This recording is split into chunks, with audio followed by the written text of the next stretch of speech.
Sunday night edition of the Anaheim Calling Podcast. We're back to discuss a 3-2 defeat from the Anaheim Ducks at the hands of the Winnipeg Jets, the first game in a very brief 2-game road trip for this Ducks team that has now only won 3 of its last 15 games. So the Ducks are in a serious slide right now, and the game that took place today, afternoon game, it felt a lot like the games that we've seen in the last few weeks. Just a lot of, team playing moderately well, holding its own, but just ultimately not enough. Yeah. And we'll get into it, but there were some questionable decisions late in the game. And I know I'm one to really defend Dallas Eakins a lot, but I don't really know how you can defend some of these decisions that were being made at the end of this game. But I think I talked about it last game that there's going to be times this season where you almost need to look at things from a moral victory. I don't know if I'd say that on this, but I think there are positive takeaways from this game. I think that the Ducks in the first period looked relatively good.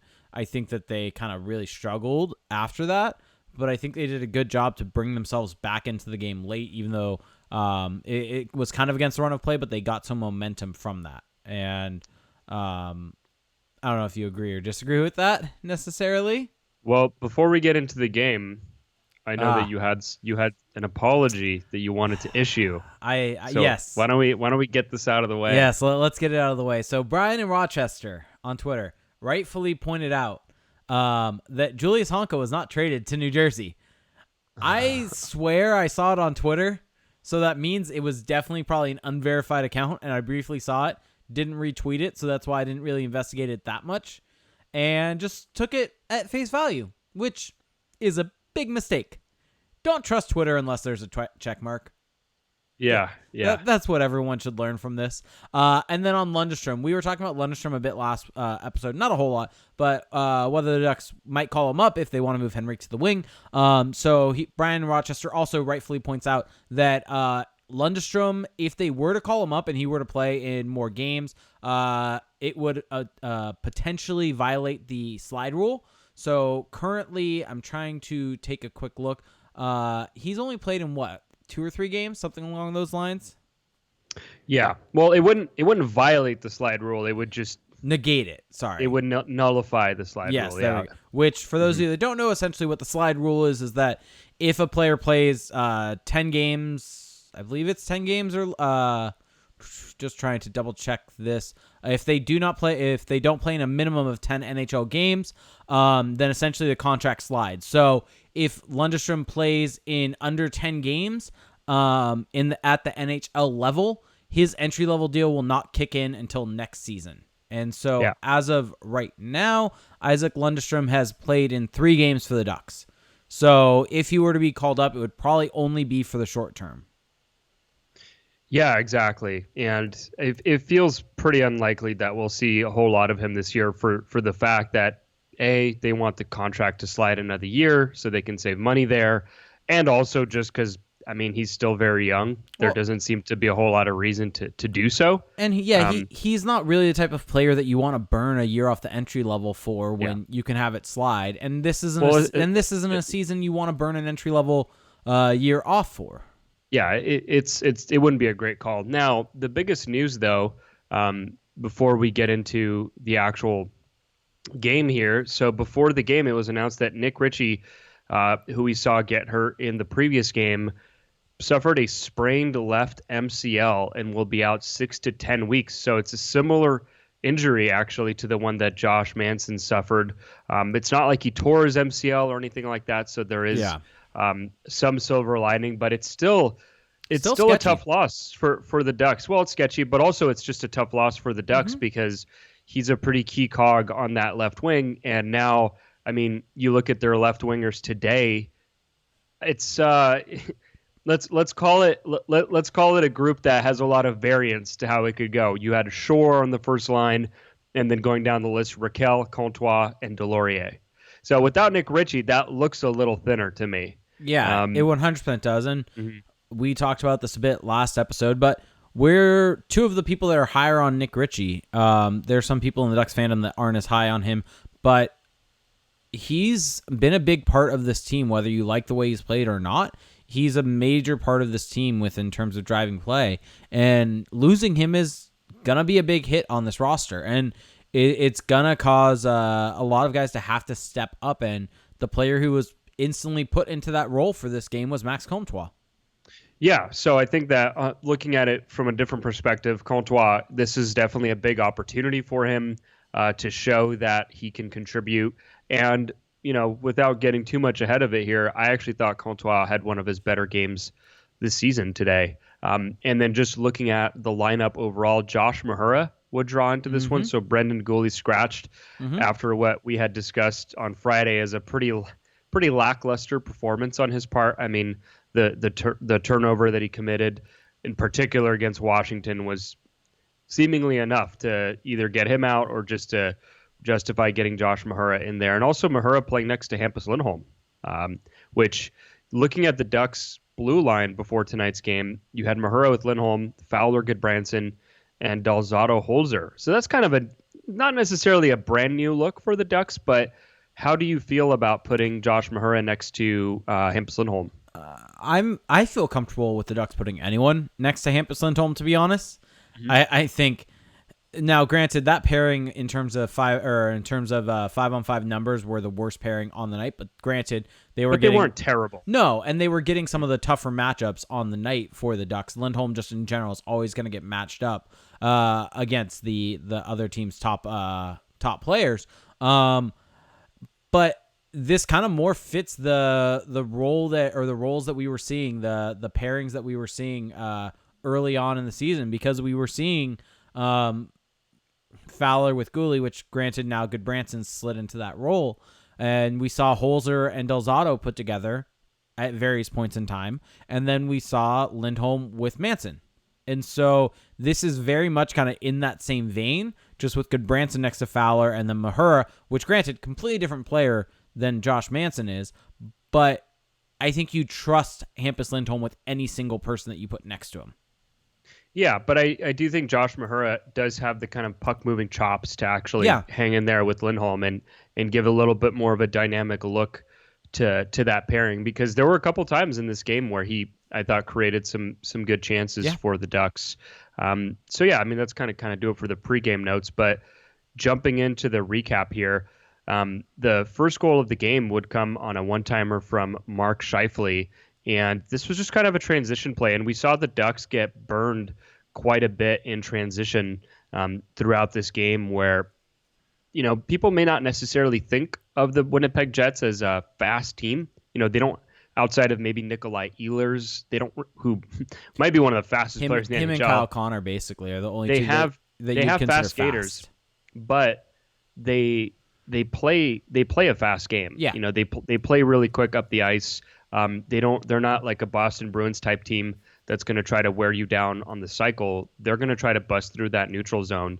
And I mean, when you have shooters like Blake Wheeler and Mark Scheifele, it makes a lot of sense. And that's exactly what we saw here. The Ducks forecheckers were just kind of stagnant, not really moving their feet, and that allowed for a partial 3-on-2 into the Anaheim zone.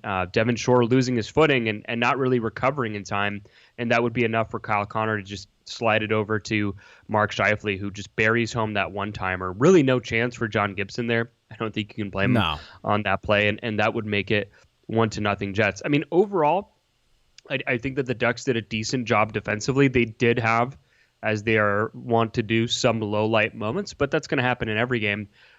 But the moments where it was noticeable, it seemed to cost them, which is a theme of this kind of losing stretch for the Ducks. I think that there were actually, I'm going to disagree with you slightly, because I think that there were more moments in this game than kind of the goals show. The Ducks had some really high dangerous chances they were allowing against, and John Gibson just in general came up very, very large in this game. And without him in net having the performance that he had, this game could have been a completely different game. And I know if we look at expected goals in all situations, he allowed more than expected, but you look at the types of high quality chances against, and a lot of the rush chances that were created, and there were some really high dangerous ones coming his way that he made some big saves on. In terms of this first goal, the main issue that you have is, like you said, Devon Shore getting caught up in the neutral zone and not being able to recover, and he was the first forward back, and so that would have been his man to be able to cover him. And you can see Ryan Getzlaf trying to get back into the picture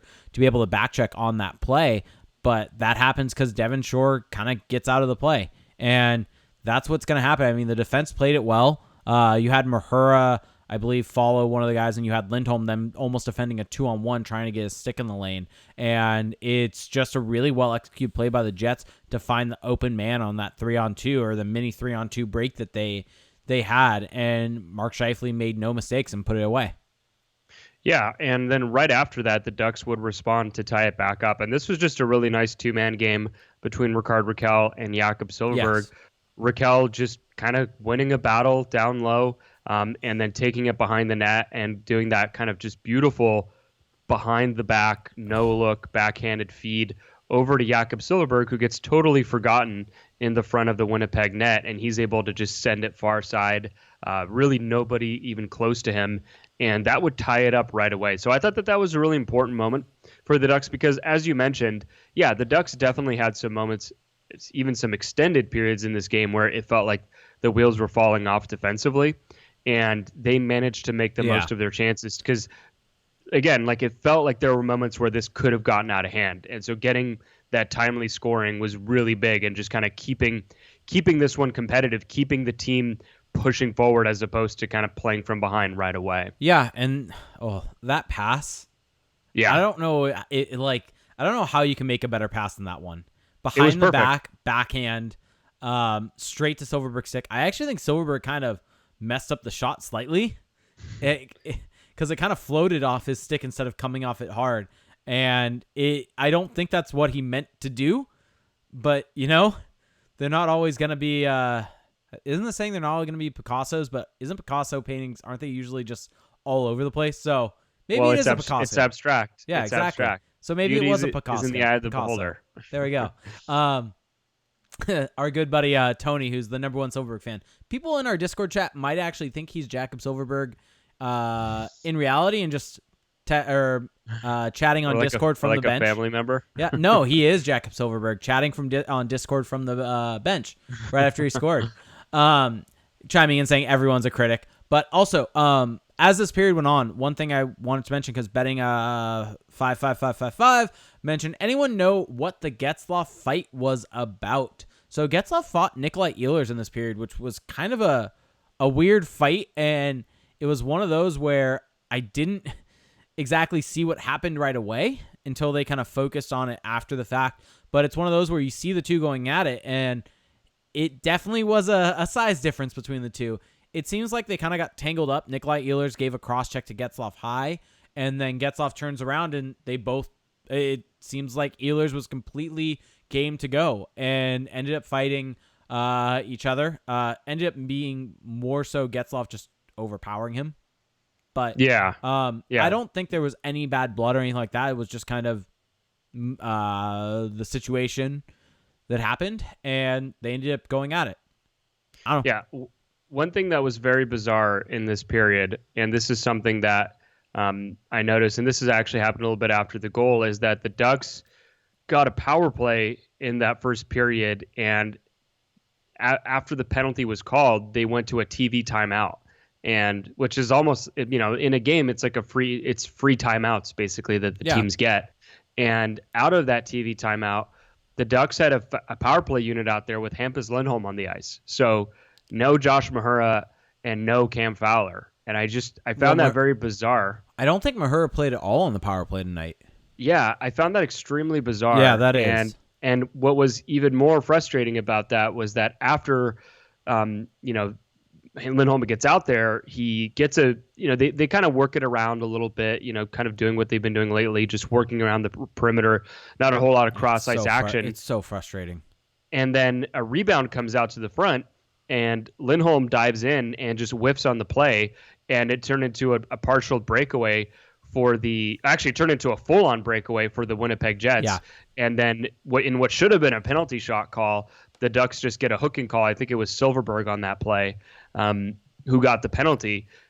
all in all, it was just like a confusing decision to put Lindholm out there. And Well, yes, it was Jakob Silfverberg.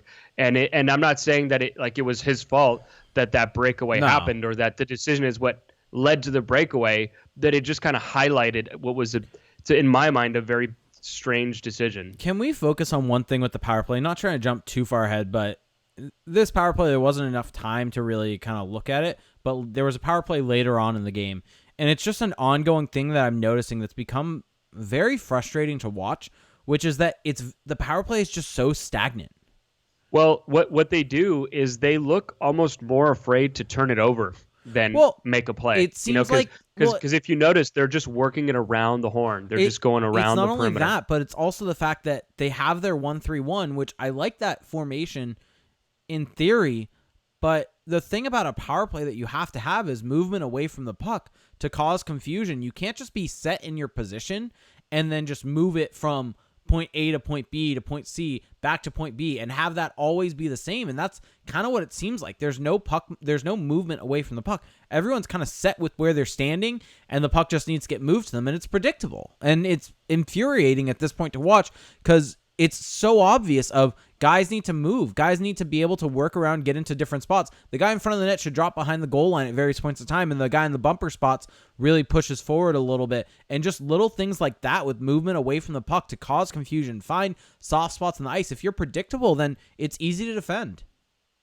No, agreed. And that's the thing is, even when they're clicking, quote unquote, it feels like there's just really good plays being made, and they're just beating the coverage. Getzlaf or Steele making a nice pass, or Raquel getting a shot off. It's not like it's not like a system goal where you set it up to where you get a great chance. A lot of the times, it's just they're better players making plays, which I think just kind of compounds the issue when you're not even putting your best players out there. You now have Derek Grant on the ice for power plays. Yeah, we'll get into Derek Grant's offensive opportunities in this game, which he got more than a few. But yeah, I mean, there were definitely some highlight moments, moving on into the second period here. Early on, Adam Henrique had a couple of really nice chances on the same shift. And his second opportunity was actually set up by Comtois, a nice little feed across the defender's legs, or between the defender's legs. So and that was a continuation of the end of the first period. The end of the first period, the Ducks were really controlling play and really pushing it into the Jets zone. And so it was good to see the intermission not kind of stop that from happening, that they were able to kind of keep pushing through and really keep getting chances. Yeah, and then later in that second period, Ondrej Kase got a breakaway, which is something that we've seen in recent games, not just Ondrej Kase, but we've seen the Ducks get breakaway opportunities and just not be able to capitalize. Have you ever seen Kase do a different move? I never have, and I don't really think he needs to, because he gets the goalie down every time. That is true, except he just... Yeah. So on this breakaway, so for those who didn't see, again, this was a nice play, partially because Josh Mahura looking up ice, looking to create, and he sends a stretch pass up the ice that didn't actually go tape to tape. It goes off a defender's leg and finds its way to Ondrej Kase. But it's that idea of looking up ice. And we've seen Josh Mahura do this a couple of times now this season, where he's looking to create offense. And so Kase then dashes in, throws on the little shot fake, goes to his backhand, gets Connor Hellebuck to drop, but just isn't able to elevate that puck over the pad. Yeah. So I've never seen him do a different move. That's his go-to move every time. It is. But if it works, why not? It's an effective move because as a goaltender, you have to respect the shot fake. And then after that, it's if you get him, like he might want to add maybe like a counter. So if the goalie doesn't totally drop, go to the backhand and then cut back to the forehand. Yeah. But overall, it's a simple move, and you've seen it for a long time in the NHL. Yeah. Guys get goalies to bite all the time. Mm-hmm. And then throughout this period, I mean, there was some nice extended offensive zone time for Raquel, Steele, and Silfverberg. And we'll get into this more later, but what did you think of Sam Steele's game overall tonight? I thought he was all right. I don't think it was one of his better games. I think a lot of that line, they were in the zone a decent amount, and they even had one in the second period, one extended shift in the other team's zone. The issue with that was everything was on the periphery. And really, the only chance that they got in tight was the Silfverberg goal. Everything else seemed to be kind of out on the edge, not exactly in tight, not really kind of probing to get a dangerous chance. And I think that was kind of the issue that we had, was that they didn't really make that effort to get into there. And it was noticeable, obviously. And so I thought this was maybe one of Sam Steele's weaker games on a whole. I don't think he really kind of showed himself. He had one shot attempt at 5-on-5. Yeah. So it's not great. No. Yeah, it's not great. One final note, and then we have to get into our first break here. One thing that I've noticed is that the Ducks, you kind of hit the nail on the head. They have a lot of shifts, in recent games in particular, where they do a good job of getting down low and establishing a cycle, and there's value in that. It's almost like running the ball in football, where even if you're not necessarily getting a ton of yardage, you're controlling the clock, you're controlling the pace of the game, and it's just better to have the puck than not have it. But in terms of generating dangerous offense, dangerous looks, the Ducks haven't really found a way to get that puck into the slot, from the wing position. And I mean, we don't really have a ton of data to go off of to really know if they're really that bad at this, one thing that I'm curious to see is if the Ducks can find more ways to be a rush team, to attack opponents either on a counterattack or just in transition, I think that they're much more effective in doing that. And what's interesting is that Dallas Eakins was kind of billed as a coach that was going to get them to play more of that up and down game. And lately, and that's how they played early on also. But lately they're going the opposite direction. Yeah. They're becoming more of a grinded out team. Agreed. So it's interesting. Yeah. Yeah, 100% is. But I mean, a clear example of a team that really kind of gets their chances off the rush are the Winnipeg Jets. And so look at their goals tonight. Look at where they came from. Guys jumping in. And you think back to early Ducks games this season where they were having success. A lot of it was built on the rush. And so overall, though, I think the second period was not that great for this Ducks team. They had a really good start to it. Yeah. And John Gibson was also very good. John Gibson had a couple of fantastic saves. Was insanely good. There were a couple rushes where the Jets were able to get lateral puck movement and quick shots off of it, and he was able to move. There was the one, I forgot who took the shot, but he was kind of sliding and gets it with his stick and is able to deflect it up over the net.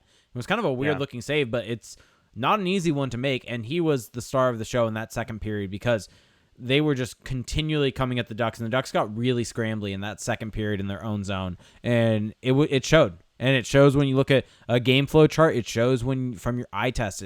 They were really hanging on there, and eventually the Jets were able to capitalize. Yeah, so we're going to touch on that goal from the Jets on the other side of our first break, so we will be right back. Okay, back from the first break. So to kind of wrap up the second period here, like Jake was alluding to, almost the very end of the second period, this is another one of those plays where the Jets are able to get the puck up ice, quick transition. They're able to enter the offensive zone or the Ducks defensive zone with control. Adam Lowry gets a pass from Andrew Kopp right there. He's given Kopp is given a bunch of time to set up in the corner, and then he gets it over to Adam Lowry in the slot, who, just kind of gets in there unchecked. There's not really anyone that's bugging him on the way there, and he's able to get a clean shot off. It goes short side on John Gibson, and he was a little deep in his net, and I think he probably is able to make that save. The shot, it was a weird shot though, because Raquel was able to backcheck slightly there and catch the stick, and it almost caused Lowry to kind of almost do a little toe drag on it. So he was about to release the puck. So Raquel gets his stick on the stick, and then he kind of has to adjust, and so it's this last second adjustment from a shot basically, and so it's a really hard play to read, I would think, from a goaltender's perspective, and I think that's what got Gibson. But you're right, he was deep. Yeah, I mean, I think overall it's a shot that, like you said, is harder to read for the goaltender because Rickard Rakell being late on the play.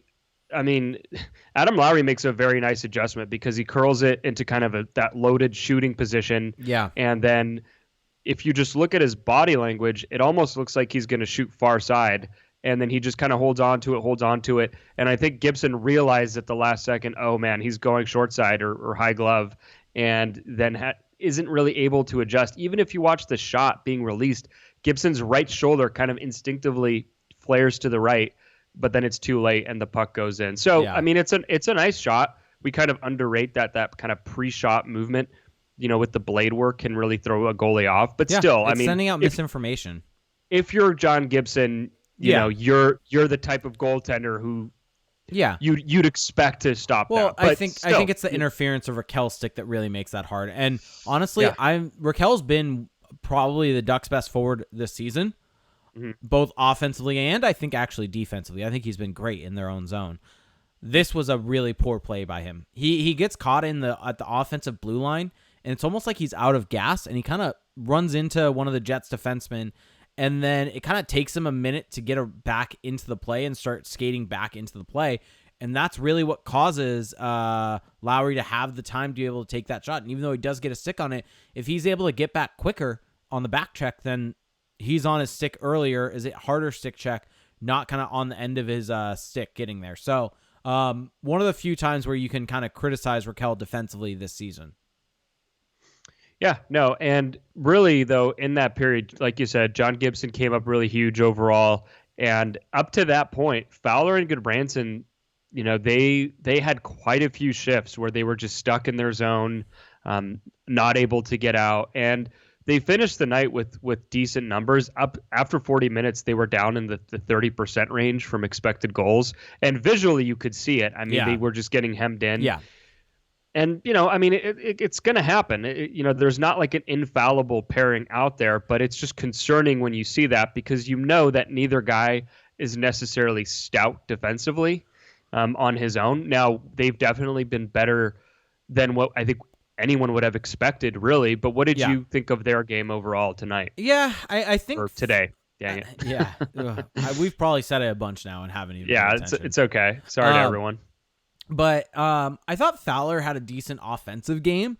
I think he jumped up into the play at a couple different points in time at the right spot. I think the second period was definitely rough for them. And the biggest issue I can see is not being able to make the tape-to-tape pass getting out of the zone, relying upon the boards to try to chip it out or chip it to your winger. And the issue there is, I mean, at the end of the day, the boards are the safe play. That's the play because you're putting it there. You're making it a 50-50 puck battle. But if you're able to make the tape-to-tape pass, then you're giving your winger the chance to be able to make the play right away as compared to having to pull it off the boards and take that extra second when a guy's challenging him.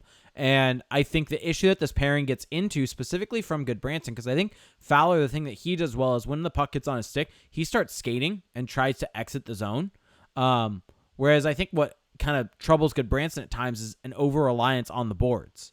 And I think what Fowler can get into an issue with is maybe making the pass to Goodbranson and then Goodbranson goes off the boards. And so I think they need to work on making tape-to-tape passes, finding each other. When Goodbranson has the puck on his stick, he should be looking for Fowler right away to give it to him so Fowler can get the puck out of the zone. Because that's one of the things that Fowler does so well is exiting the zone with possession. And I think Goodbranson doesn't always do that. And I think that's the issue. And granted, there are going to be times where the boards are the only play you have. There's a guy on you quick. That's the only thing that you can do. But if you have a half second, pick your head up, make the play. The board should not be your play when that's the case. And I'm sure that when other teams are game planning against that pairing, you kind of want Goodbranson to be the guy making the play. Yeah. And you're kind of shading to force him to be the passer out of the zone. So that's just something that I'm sure he's adapting with and that they're talking about. Early in the third period, John Gibson will make another fantastic save, this time on Blake Wheeler. And then not long after, Devin Shore gets a goal. A guy that has kind of been in and out of the lineup this season, has struggled at times to really find a consistent spot. In the previous game against Washington, he played 18 minutes on the night. And, I mean, that's just not something that we've seen a whole lot of. And on this play, I mean, it was just a turnover from the Winnipeg Jets, and the Ducks are able to jump on that. Ryan Getzlaf gets the puck at the point and makes a really savvy pass. He sees that Troy Terry is left behind the defense, and he just gets it over to him behind everyone on the Winnipeg team. He goes in all alone on Connor Hellebuck and puts on a nice move. I mean, he cuts to the backhand and then puts a hard break on that and goes back to his forehand. And Connor Hellebuck just doesn't bite all the way, maintains that left leg pad to just keep the puck out. I mean, being really tall helps, especially Yeah. when you have gigantic goalie equipment. And we saw it on this play. But then after that, a pretty kind of just crazy net front scramble would ensue. Devon Shore would whack away at the puck, and the puck would just kind of float up into the air, and it actually would land on top of Connor Hellebuck's leg pad, and he would just, I guess, accidentally bat it into the net. And so that would tie the game up. So not the prettiest goal, at least the end result, but it was a nice play, I think, to set it up. Yeah, I think it definitely was. Terry, I mean, that's a great drive by Terry, and that's what we want to see more from him, is being able to drive the net like that. That's something that is going to be important for him, is taking that puck to the net, making a good play at the net. And, I mean, Devon Shore comes in, and granted, it's a really weird play how it ends up in the back of the net, but comes in, finds the puck, puts it on net, and good things happen. Yeah. After that, though, I mean, the Ducks would have a couple of moments that they would probably not have to see again. Nikolaj Ehlers colliding into John Gibson, just coming in full speed, running into Gibson. I mean, nothing malicious there. It's just a bang-bang play, but Gibson would pop right back up. So really no worse for wear there. But it also another example of the Jets being so good at really penetrating through the neutral zone coverage of the Ducks and creating those dangerous opportunities. One funny moment, the Ducks hemmed into their zone, but Derek Grant and Jakob Silfverberg forced to switch sticks. Oh, and yeah. So you saw Jakob Silfverberg holding Silfverberg's stick and vice versa, and got a good little chuckle out of that. But that was a sign of the times. I mean, the Ducks were really struggling to get out of their zone. They were being outshot at that point, and eventually they would bend, and they would eventually break. And in this moment, it would be from Mark Scheifele, who would get a goal on the power play. Yep. Not really a great look from anyone on this Ducks penalty kill. I mean, Blake Wheeler just, again, he makes that move that we were talking about earlier, where he's in that right circle and he gets into that loaded position where he has the puck in a shooting position and he looks like he could shoot. And so he's forcing everyone to come to him, but you also kind of still have to respect the pass. And basically everyone on Anaheim that's on that side of the ice bites on that move. Hampus Lindholm dives in, and Carter Rowney is just kind of behind the play. I mean, he's not really covering anyone here. Gets a stick in the lane, but just too late. The puck gets over to Mark Scheifele. And if there's anyone in the NHL, I mean, there's definitely a lot of guys you don't want left open there, but Mark Scheifele is one of those guys who just always seems to outperform his shooting percentage. So if there's anyone, or his expected shooting percentage, I should say, so he's just a very elite shooter. You don't want to leave him open in the slot, and he would just rip it home over the glove of John Gibson, and that would make it 3-2 Winnipeg. So just not a good-looking play there. And, I mean, the penalty from Getzlaf, it was a trip in the neutral zone. I don't think it was a trip. Yeah, like not an end-of-the-world type penalty. No. But the penalty kill there just... I mean, that's when the penalty kill has to step up on. And it's funny, it's also tough, though, because that tandem of Wheeler and Scheifele, I mean, it's almost good. like pick your poison. Yeah. The issue that I have there is that you got to just have better discipline. This Ducks team, the penalty kill in this game, they had, I think it was like 1.5 power plays against at that point in time, something along those lines. And even though the Ducks had killed both of those off, the Jets had good chances on those power plays. And you just got to have better discipline. And I'm one of Ryan Getzlaf's biggest fans, but you got to be better than that. You can't be reaching like that, going for the puck and catch the guy's skate. Like that's an easy call for the ref to make. I really don't. There's no other way to put it. And it put the Ducks in a hole. And now, granted, you can also fault the penalty killers, because the penalty killers need to step up. They need to do a better job when they're killing that penalty to limit chances against. And right. I mean, this is a bigger thing at large with this team, is an over-reliance upon Carter Rowney and Derek Grant. When you look at them on the whole for the year, it's just they're all right on the penalty kill, but I feel like you can have better guys out there, and they get lost at times. Derek Grant wins a lot of faceoffs on the penalty kill, which I think is what probably makes him look a little better. I mean, on that penalty kill, I think that the thing is, I'm sure the Ducks coaches are telling them these things. Like, if we're thinking them, then guys who are getting paid that have been watching hockey and coaching hockey their entire lives have to be thinking this as well. But if Mark Scheifele, or in this case Blake Wheeler, is out there, we don't want him taking that shot, but at the same time, we can't compromise the middle of the ice either. And so, okay, if he's going to get his shot there, don't let him walk in. Don't let him get a clean look, but also don't just totally give up the middle either. And so it's a matter of picking your poison. And what happens is when you're behind the play, when you're not necessarily moving your feet, well, then you get caught in bad positions. Mm-hmm. You end up making bad decisions, and that's the end result. Mm-hmm. Now, the end of this third period, oh boy, this is where we enter some dark territory. So halfway through the second period, or sorry, the third period, that would be the last that we would see of Sam Steele for the night. He played 2 shifts in the third period, and we would see Adam Henrique jump up on a line with Ryan Getzlaf. This is something that we've seen Dallas Eakins do quite a bit more of recently. How do you feel about that? I don't mind it, honestly, because I think how does that jibe with the whole development season? The development season is, fair. Because what are you developing there? Fair. Hey, it's from a game-winning perspective of trying to compete, be in the game, finish it off, get 2 points. Well, I think it just tells Sam Steele, hey, like, you're not part of the solution. Well, tonight. So it's almost putting all your eggs in one basket type of situation by putting Henrique with Getzlaf. And having essentially a more developed shooter with him. How much did Troy Terry play on in the third period? I'm trying to take a look right now at a shift chart to get an idea. Because I see Sam Steele. Because who did they have play center with Raquel and Silverberg then?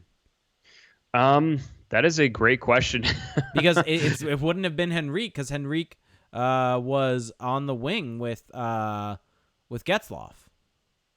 Yeah, well, that's my whole thing is that, this is a team that's kind of shorthanded already, and that's dealing with injuries, and that's dealing with just its own internal struggles. And so kind of shortening your bench up and creating these dilemmas, I just don't know if that's necessarily the way to go. I mean, I get it from Dallas Eakins' perspective, because he just wants this team to, get some wins, start feeling good about itself. But I feel like some guys are a little compromised in that respect, because for Sam Steele, I don't think he played a terrible game. He definitely wasn't, I think, playing his best game that we've seen, but just totally shortening your bench up there at the end on a road trip. It's a little bit win at all costs mode for me. And I don't know if this team really needs to be in that mindset right now. So I'm looking at the shift chart, and by the looks of it, in the third period, so Sam Steele, I think, played 1 shift, and then 2. He had 2 shifts. Yeah. No. Sorry. So he played a shift, though, and then they threw out Henrique with Silverberg and Raquel. Yeah. Troy Terry played a bunch in the third period. Yeah. So he did not suffer from that. They did not do the full swap of Getzlaf or going Getzlaf with Henrique. It was they picked and choose, but for the most part, they basically double shifted Ryan Getzlaf. I mean, he played a ton in the third period. And then, so it looks like there were a couple shifts without Sam Steele on the ice and with Adam Henrique. Then Sam Steele went back out with them. And then the next shift for that line, Derek Grant was on the ice. Yeah. I mean, there are 2 recorded shifts for Sam Steele in the third period. He played at 2:02 for a 29-second shift, and then at 10:04 for 39 seconds. And that was it. Yeah. So that's rough. I mean, and again, the Ducks are in an interesting kind of quandary here, where the season is partially, maybe even mostly, about making, looking ahead, developing these guys. But at some point, you got to win a game as well, right? And so how do you balance those two? And I think right now, we're getting an answer. I mean, benching Sam Steele in parts of the game for 2 games in a row now certainly tells me that Dallas Eakins is getting a little impatient. And at the end of the game, when the Ducks had pulled John Gibson with just under 2 minutes left, guess who was the extra attacker, or who was on the ice? You guessed it, Derek Grant. And I get it, because you want him out there to take a face-off in the offensive zone. You want to get puck possession quickly, because puck possession really matters in that short window. But is he really one of your best options at that point to get a goal? to help create a goal. And that's the issue right there. And so, real quick, I'm looking on the night just out of curiosity. Yeah, I get throwing Derek Grant out there because on the night in faceoffs he was 87.5%. So if you are really focusing on winning that draw, we've talked about the importance of faceoffs, that they're not as important as everyone makes them out to be. I guess in that moment it is important. Yeah, I guess Brian Hayward thinks we're saying they're underrated, or he thinks they're now underrated. That's the big thing from this the broadcast crew in this game.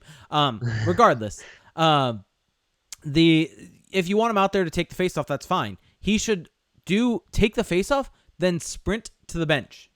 Yeah, that should be his role. Because face off, and get off. Go. Here's the issue: Derek Grant, and he has 6 goals this year, which is 8 goals. Is he at 8 now? Yeah. And so his goal scoring has been there this year. It's been great for the Ducks.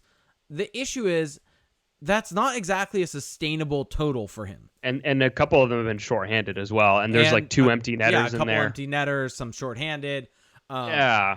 And to take nothing away from what he's done, but even if you ask Derek Grant, and you give him truth serum, I don't think he would say, yeah, I'm going to be one of the guys on the ice with a couple of minutes lleft to tie up the hockey game. Yeah, and so here's the thing. Especially with Ondrej Kase healthy. That's the one thing that surprised me was Kase being on the bench for parts of that. I mean, they didn't get Kase out on the ice until there were 9 seconds left in the game. Here are the players that were on the ice for the 6-on-5. You had Adam Henrique, you had Derek Grant, you had Jakob Silfverberg, you had Ricard Raquel, you had Ryan Getzlaf, and you had Cam Fowler. Which, again, 5 out of those 6 makes total sense. And even Derek Grant makes sense if he's just out there to take a face-off. Yeah, but here's the issue. People will say that Derek Grant did what he did. He won the face-off, then went straight to the front of the net to screen the goalie. He actually did win the face-offs, which, to give him credit there. Yes, 100%. And then went to the front of the net. The issue there is that, yes, you need a guy in front of the net, and so people will think, why not have Derek Grant? He's been great goal scoring, all that different type of stuff. The issue is that if the puck comes down near him and he has to go win the puck battle or do something creative, that's not his game. He's not someone that's going to score goals from being creative. This is a situation where it's the Jets' best defensive players out on the ice, collapsing, really trying to keep the Ducks from scoring. A lot of the goals that Derek Grant has scored have come from a situation where he has not had to have the best defenseman against him. He hasn't had to have the other team's top forwards at shutting other teams down against him. He's been able to exploit different lines and different pairings that he's been out there against and been able to do it both with empty net situations and penalty killing. When you're on a 6-on-5, it's a mix. And this is where maybe the argument for having him out there comes in is sometimes you just need to have a guy that can muck it up and grind it out and find the puck and put it in when you have that many people on the ice. On the flip side, though, when there are that many people on the ice, that many legs, you need creativity to find space. You need creativity to create chances. And Derek Grant ain't that. That's just not his game. For better or for worse, he's not a creative player. He's not going to be a guy that's going to thread a pass out of nowhere to find someone.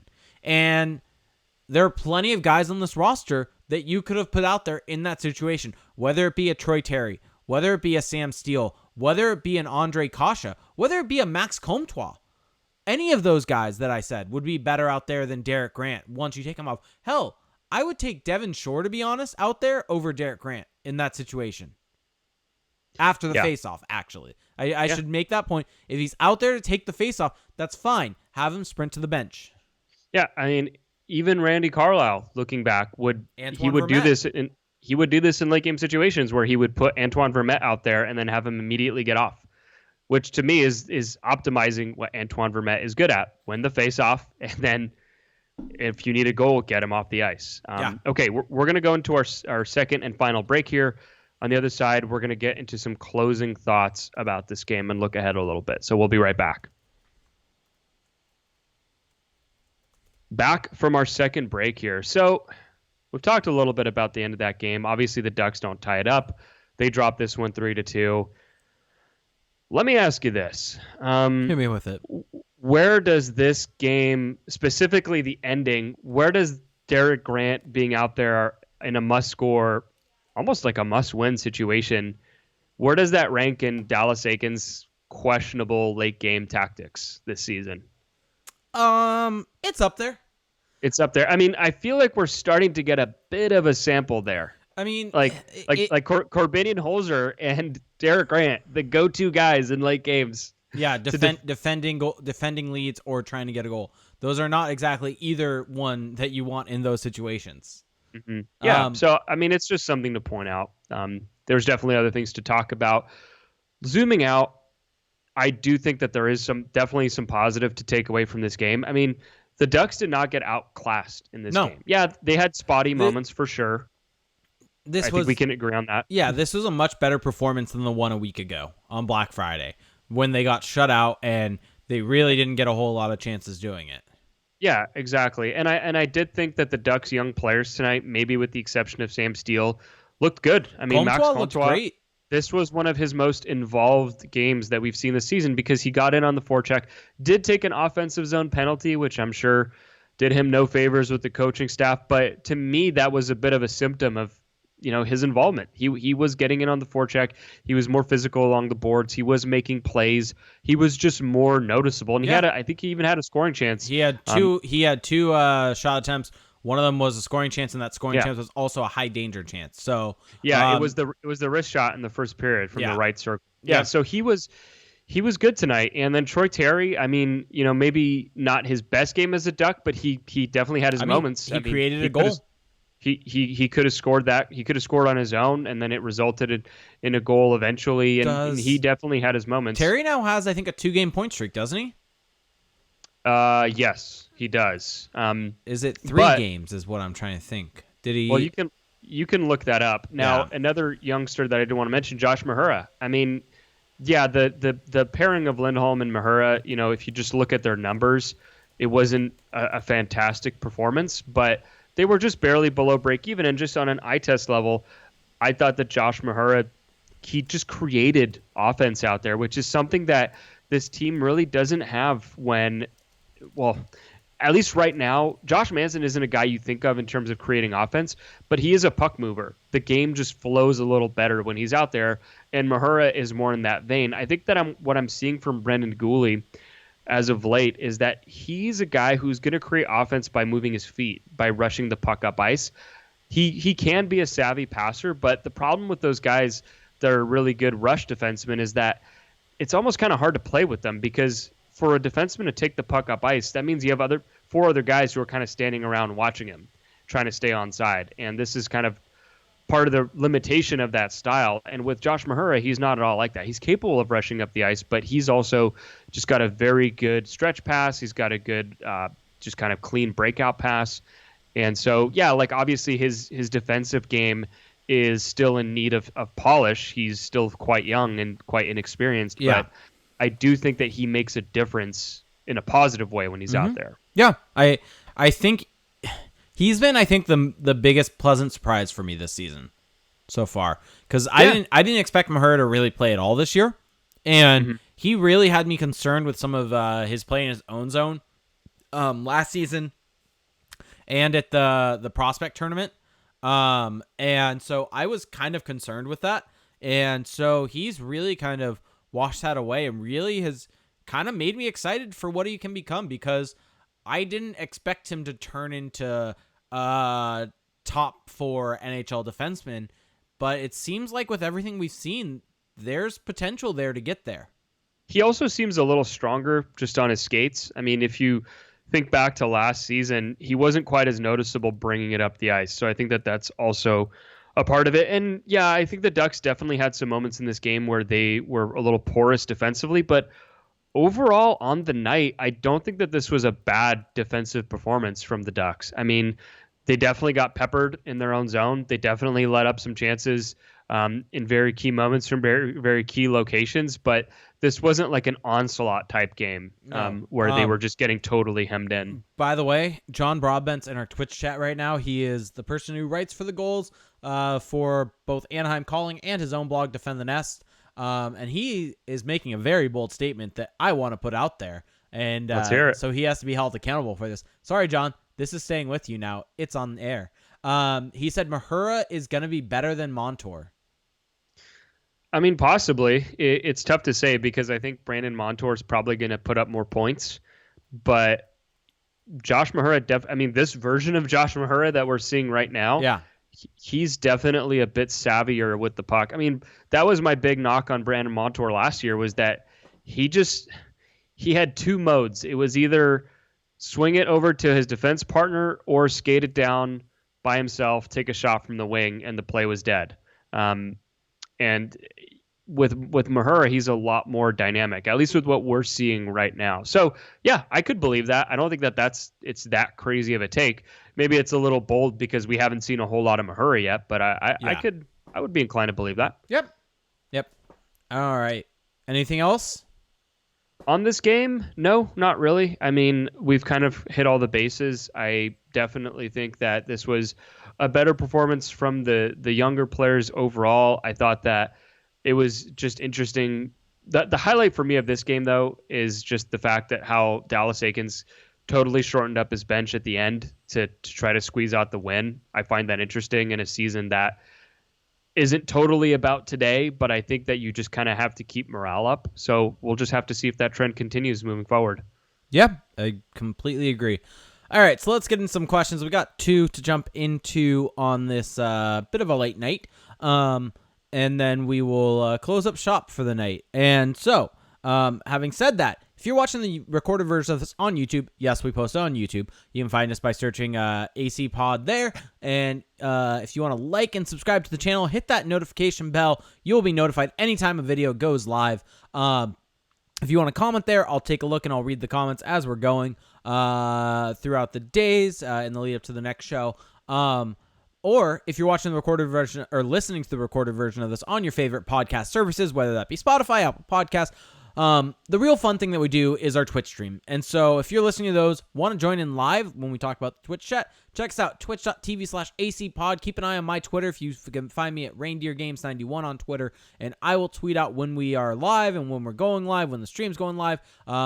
Most of the time, it's usually 15 to 30 minutes after games are over, but there are certain days where games are early and due to schedules, we kind of delay it slightly. Like tonight, we went live around 6:30 tonight, and the game was earlier. But keep an eye on the Twitter feed for that information. But you can find us at twitch.tv/acpod, where you can help support the show by subscribing. If you have Amazon Prime, you get one free Twitch Prime sub each and every month. You do have to hit that subscribe button every 30 days to be able to help support the show. And with that subscription, you'll get special emotes in the chat, special badges next to your name. And we actually had our good friend Tony Kenpafu had resubscribed for 10 months. So thank you, Tony. Whether you're Jacob Silverberg or not, we love you. So let's get into these questions. Varluna asked, does Sam Steele go back down at the end of this road trip? So I'm glad you asked that, Varluna, because it's a thought. It's a thought I had watching this game. I mean, the lack of usage for second game in a row now, just the fact that he doesn't seem to really be finding his stride as of right now, and that the team certainly doesn't seem to think that he's playing particularly well either. I wonder if he gets the Max Jones kind of quick San Diego assignment just to get him kick-started a little bit once the Ducks obviously come back from their road trip. Varluna, I think it's a good question. I wouldn't put it past this team right now because I think that they don't really see a lot in Sam Steele's game at the moment. And I think that he's legitimately just not necessarily playing his best. I mean, he has been reasonably productive, which is kind of the funny thing is that none of his underlying numbers are very good this season, but he has found a way to put points up on the board. And there's something to be said for that. And betting 555555 asked, and this is, I think, the interesting part that is a follow-up on Varluna's question, does Sam Carrick play?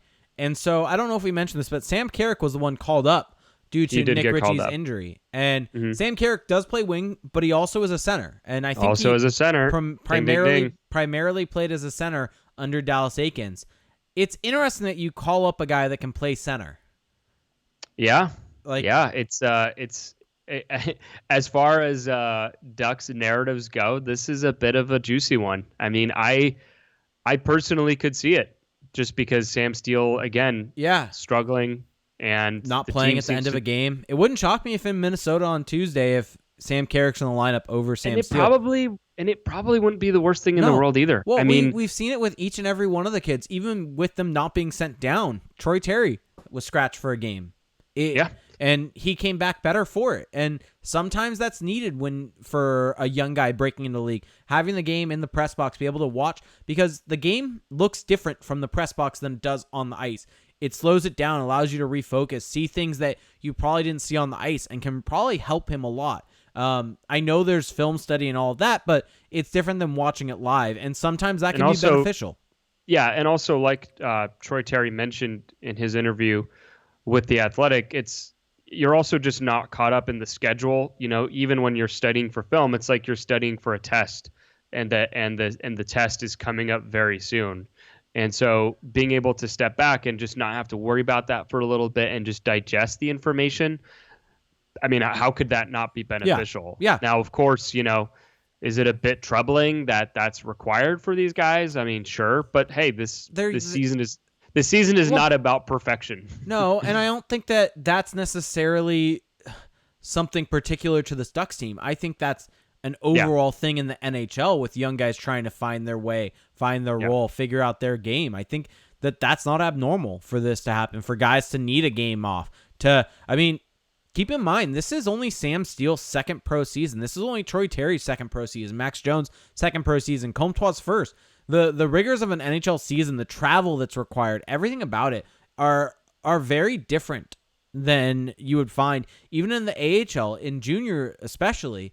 But the amount of games that you play in the AHL, I think it's only in the 60s for Pacific teams. Gotta love, it's 68. Gotta love, or it might be 66, whatever. Gotta love that the AHL website doesn't have face-off stats. I feel like is that why Brian Hayward said they're underrated?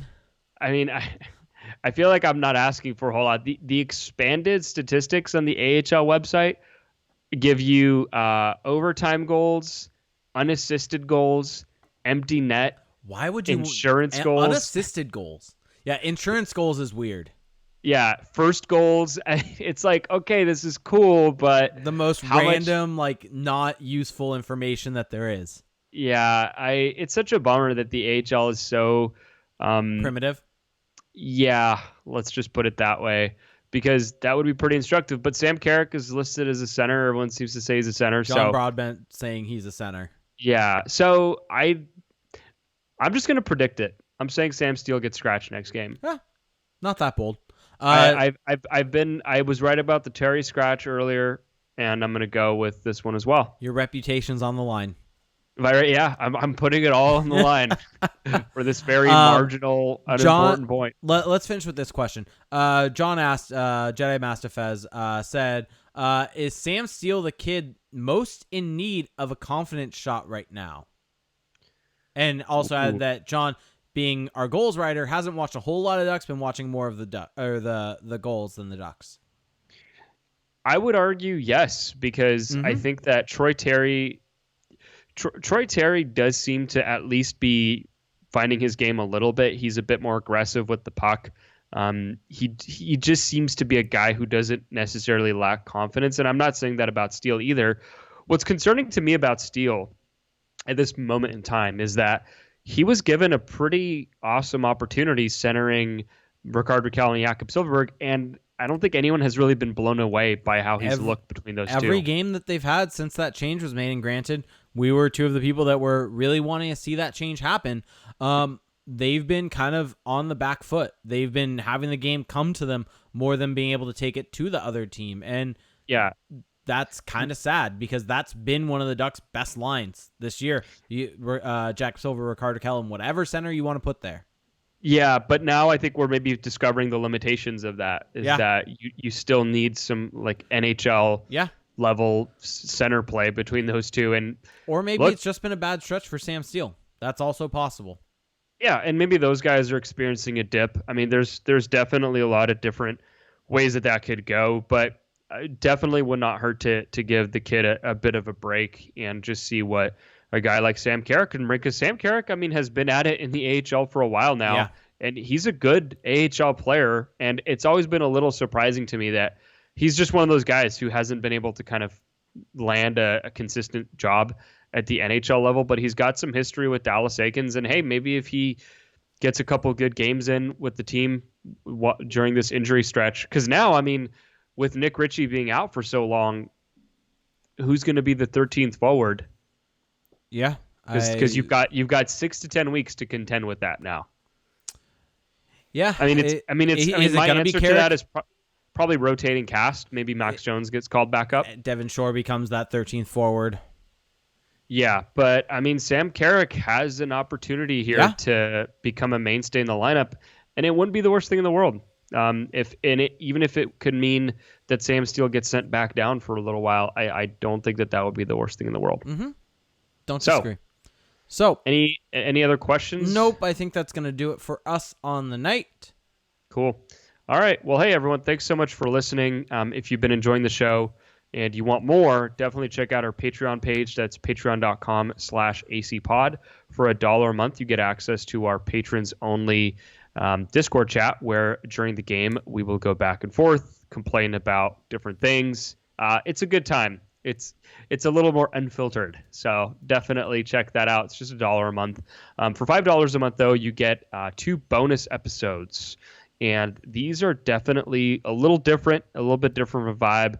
But I think that if you enjoy kind of what we do, the back and forth, then you're going to enjoy those quite a bit as well. We dropped one Friday night. Well, it published yesterday. We recorded it on Friday night after we got done. I think, when was it that we finished? I think we finished recording at 1:30. So 1:30 a.m. That podcast went from midnight to 1:30, so you can only imagine it was a good one. I mean, what did we talk about again? Well, give everyone out there a little preview. We did 3 topics. We were asked about the current controversy with coaches in the NHL and all of these stories about mistreating players. So we dove into that.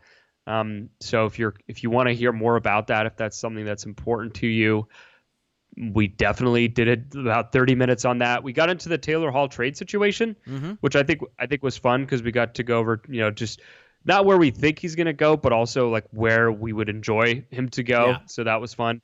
And then at the end, we even got into the Mandalorian. So Mandalorian and just Star Wars at large. Yeah, and then it devolved into a bit of a Star Wars debate. It was 1 a.m. and we were talking Star Wars. It was all over the place. It was a glorious mess. So if you enjoyed that aspect of the show, then definitely I think that our Patreon page is for you. Now, of course, if you don't want to spend any money, look, it's the holidays, and I get it. Money's a little tight. You got to spend it on your loved ones. Not going to dispute that whatsoever, but a free way to support the show. If you go to the Apple Podcast app, or even if you're not on Apple, you can also just search us up on Google, our iTunes page.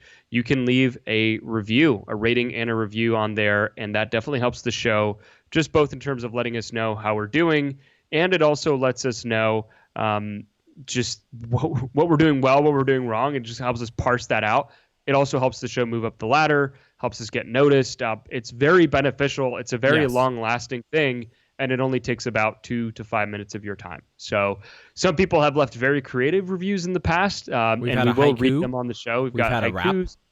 Yeah, and so it doesn't have to be that, but we will definitely read it on the show regardless. Now, also, if you're not on either of those things, well, we are also on Spotify. We're on Stitcher. And, of course, like Jake mentioned earlier, we are on YouTube. Make sure to check out AnaheimCalling.com. That's also at Anaheim Calling on Twitter. Jake is on Twitter at RainierGames91, as he mentioned earlier. And I am on Twitter at Felix_Sicard. I've got an article coming out this week at the 4th period, so check that out. But outside of that, that is going to do it for our show tonight, everyone. Thank you so much for tuning in. If you're listening to this on a Monday morning, have a great week, and we will talk to you at the next show. Bye.